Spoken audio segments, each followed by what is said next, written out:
Hi everyone, we're at Isle of Man TT 2023 and I'm going to take you for a garage tour of the Monster BMW by FHO Racing Team. I've got my Monster microphone, so some of the team is going to get interviewed. They all hate being on camera, so even better for me. Let's have a look.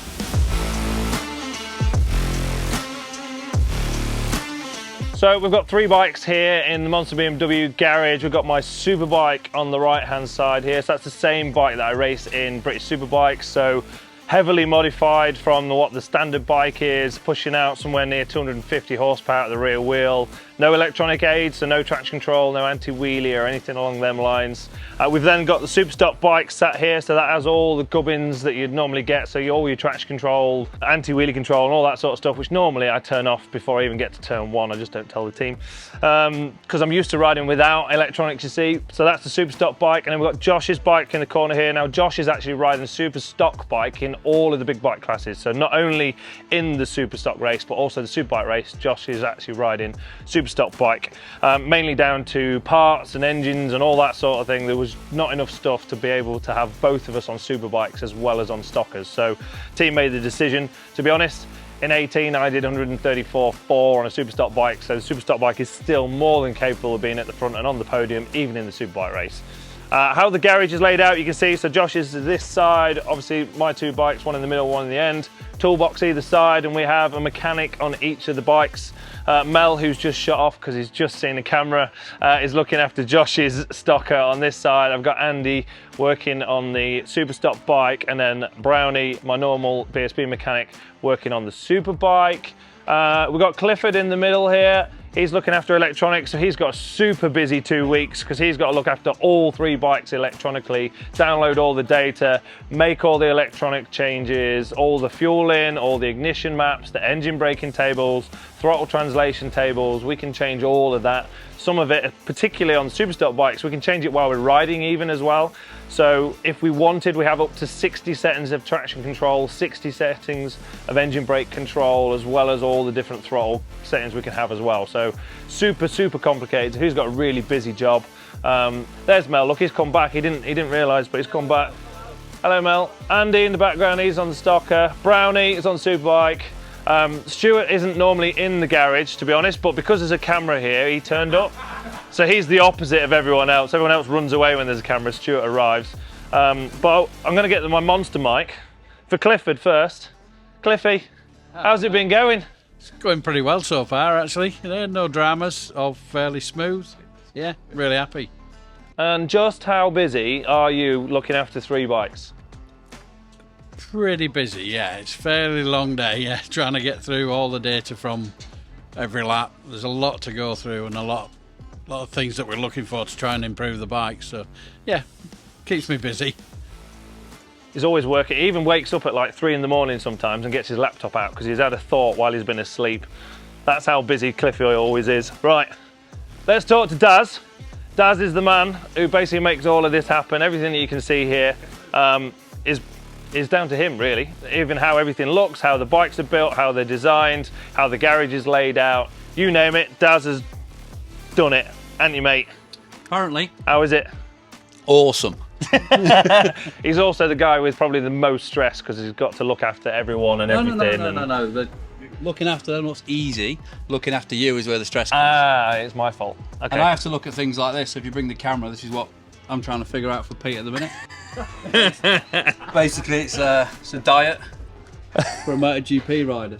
So me having an ice cream every day since Friday is not a good thing. Not ideal. Is that not what a MotoGP rider would do? Although you did 132 from a standing start, so. There you go. But it could have been 133. Or it might have been 131 because I wouldn't have had the strength of ice cream to get myself round. Maybe. That's up for discussion. Right, so that's how the garage is laid out in here. Let's have a look out the back. Obviously we've got a Monster fridge, got to keep the guys fueled well. So we've got the Monster fridge there. Out the back here, let me put my Monster mic down for a second. We've got my wheel rack and Josh's wheel rack. So obviously lots of different tyres, lots of different wheels for different bikes, so it's not just the one set of wheels per bike. We actually have a few different sets, so we can change tyres and wheels if we want to. In the back here we've got all sorts of things, drawers, like so in here we've got loads of different electronic sensors. If there's ever an issue, we can get anything changed pretty quick. Everything's on little plugs, so they literally just snap in and then they can bolt the sensor on. So if there's ever a problem, they can swap them, change them really, really fast. What else have we got in here? All sorts of bits. So this is generally electronic drawers. We've got switches, we've got lambda sensors, clutches. So if we go through a clutch or whatever, the guys check the clutches generally after each session just to make sure the clutch pack thickness stays the same. Lots and lots of different bits here, there and everywhere. We've also got like a bolt drawer. So this is all stainless in the top here.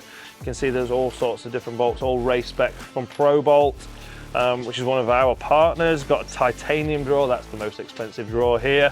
Titanium, super expensive, really, really light.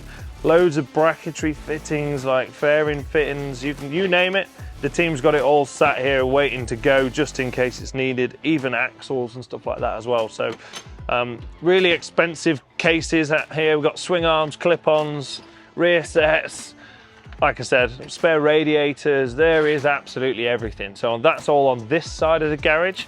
And over on this side, we have even more drawers of parts and bits and pieces. So from drills and taps to all the kind of the batteries, the heat guns.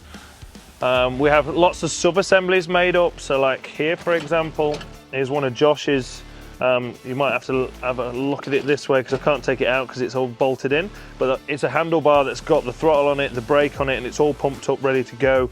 So if there was ever an issue, they swap the whole thing in one go rather than just the one part. If that makes sense. If there was ever a problem, you can just swap it dead easy. And on this side will be my stuff. So we've got like all the Josh's on one side, all my sub-assemblies on the other side. What else have we got in here? This is all the stock stuff. So we've got loads of stock spares. Transponders for the bikes are all on charge. We've also this year at the TT, we've got to run a GPS unit for the organisers, so it's nothing to do with us, but the organisers can see where the bike is at all times on the circuit. There's some more wheels and boxes and stuff over the back there as well. Let's have a little chat. I'll get my monster mic again and we'll have a chat with Pete. I like this idea. Tasty as well. Pete. Hello. I know you don't like being on camera, but I'm going to get you on camera anyway. Pete Martin has been with the team a long time. The Smiths first, and then obviously as it is now as FHO. You'll have to look after all the wheels and tyres. That's your main job. Right. Just talk us through what happens when the wheels come off the bike. What's your job? What do you have to do to get new tyres fitted? Clean them. Clean them. make sure I get the right wheels out the right bikes. That's always a bonus. Yeah. Put the right tyres on the right rims. Simple as that. But also what Pete does is he actually takes the discs off before they even go to get tyres fitted on, just to make sure they don't get bent by any of the machines. Then when the tyres and wheels come back, he puts the discs back on. Then he actually balances the wheels himself. So rather than the tyre manufacturer doing it, Pete does it all. So he has a really busy job looking after me and Josh. So super busy. I enjoy it. Every minute of it. I really do. Good. Yeah, I He's do. an absolute grafter, is Pete. He's up at like 5 in the morning, every morning, doesn't matter what. He's the first person here, gets cracked on. Always does a good job. Cheers, mate. Thank you very much, Peter. Thanks for talking. You're welcome. I've got Josh watching in the background. Josh, come talk to the monster mic. Pleasure to be here. How's your first couple of days been? First day was perfect, awesome. Got feel with the track far quicker than I anticipated. So that was good. Last night we kind of went the wrong way with setup, made it a bit too soft in the rear. The bike was sort of like sitting when I was on acceleration. I was running wide, kind of scared myself a little. And once you spook yourself, it's so hard to like clear your head. And even if the bike was perfect, I think I'd still struggle to like just reset and go again. So I needed to last night just to like switch off, turn off, and then come back to today and refocus and get cracking again. So we've made changes to the bike to firm it up a bit more in the rear again.